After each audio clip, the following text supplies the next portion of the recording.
ఆస్థా TV ప్రేక్షకులకు నమస్కారం. ఇతిహాస సందేశాలు కార్యక్రమానికి సుస్వాగతం. మనకు ఉన్నటువంటి రెండు ప్రముఖమైనటువంటి ఇతిహాసాలు శ్రీమద్ రామాయణం, మహాభారతం. శ్రీమద్ రామాయణం 24,000 శ్లోకాలు కలిగినటువంటి గ్రంథం. భారతంలో 1,25,000 శ్లోకాలు ఉన్నాయని, 1,00,000 శ్లోకాలు ఉన్నాయని ఇలా రకరకాలైనటువంటి మాటలు ఉన్నాయి. కానీ వాస్తవానికి మహాభారతం కూడా 24,000 శ్లోకాలే కలిగినటువంటి గ్రంథమట. ఏ విధంగా అనంటే, మహాభారతంలో ఉండేటువంటి ఉపాఖ్యానాలన్నింటినీ తీసి పక్కన పెడితే, అంటే చిన్న చిన్న కథలు అన్నమాట, ఇవన్నీ తీసి పక్కన పెడితే ఏదైతే ప్రధానమైనటువంటి మహాభారత కావ్యగాథ అయితే ఉన్నదో అది 24,000 శ్లోకాలు మాత్రమే కలిగినటువంటిది అని చెప్పి వ్యాస మహర్షి స్వయంగా చెప్పాడు. ఆయన 24 సహస్రం చక్రే భారత సంహితాం ఉపాఖ్యానై వినా తావత్ భారతం ప్రోచ్యతే బుధై అన్నాడు. అంటే ఉపాఖ్యానాలు, చిన్న కథలు లేకుండా ఉన్నటువంటి గ్రంథం ఏదైతే ఉందో అది 24,000 శ్లోకాలు కలిగినటువంటిది. ఏంటి 24కు ఉన్నటువంటి ప్రాముఖ్యత అనంటే, గాయత్రి మంత్రానికి ఉండేటువంటి అక్షరాలు 24.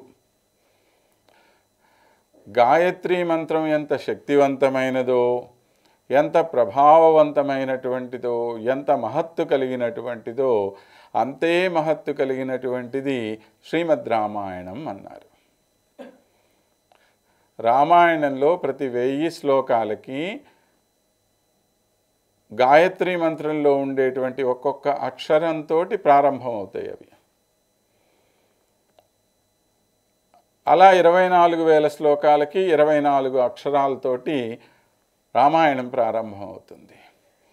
అదేవిధంగా భారతంలో కూడా 24,000 శ్లోకాలే ఉన్నాయట. మరి 24,000 శ్లోకాలు ఉన్నటువంటి రామాయణం మొత్తం చదవలేనటువంటి వారి కోసము వాల్మీకి మహర్షి స్వయంగా సంక్షేప రామాయణం అని చెప్పి ఒక 100 శ్లోకాలతో రామాయణాన్ని రచించారు. అదేవిధంగా వ్యాస మహర్షి కూడా కేవలం 150 శ్లోకాలతో మాత్రమే మహాభారతాన్ని రచించారు. మరి అదేంటండి మాకు దొరకట్లేదే అలాంటి వ్యాస భారతము 150 శ్లోకాలు అని అంటే, అది ప్రస్తుతం లుప్తమైపోయి ఉన్నది.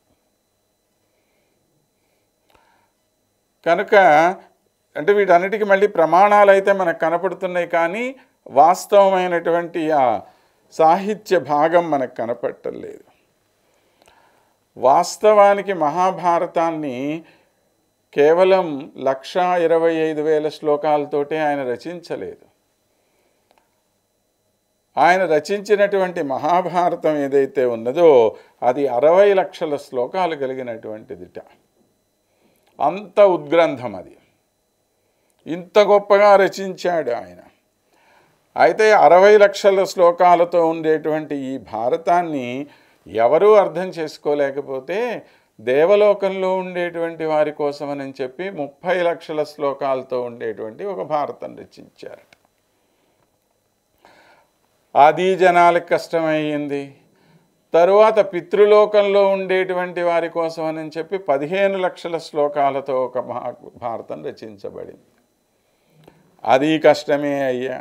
ఆ తర్వాత గంధర్వలోకంలో ఉండేటువంటి వారి కోసమని 14 లక్షల శ్లోకాలతో మరొక మహాభారతం రచింపబడిందిట.